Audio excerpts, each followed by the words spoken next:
throughout the country, we are responsible for, providing flood control mechanisms, to mitigate the impact of floods, And so over the year, or for less than 1 year that I've been in, work has been going on some few locations, which we had earlier, worked, and then we continued in the year 2025.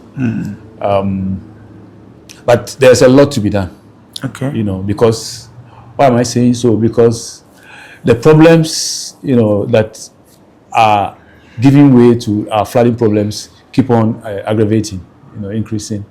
So therefore, we also have to up our game, in terms of providing the necessary infrastructure, the drainage infrastructure.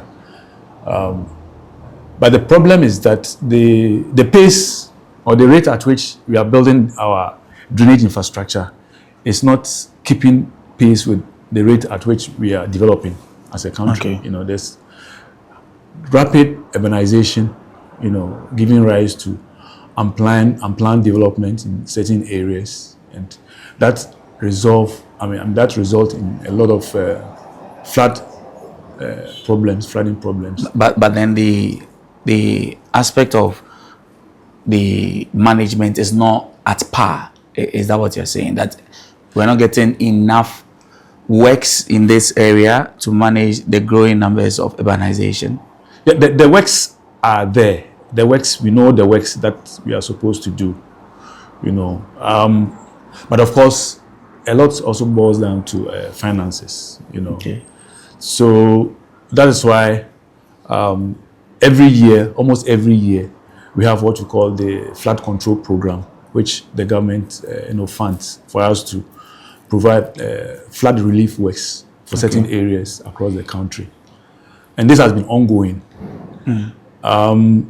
But still, the problems are still, compounding because of sometimes our own behavior. A lot of the areas that we think that should not even be developed, they should be left as floodplains, so that when the flood waters come, they will be contained within these areas without having any effect on the residents or communities. But what we see nowadays is that a lot of the water retention or reservoir areas are being encroached upon, and they are being developed. Exactly, are being filled, and that lies squarely with local authority. That's for them to be able to curtail this sort of development.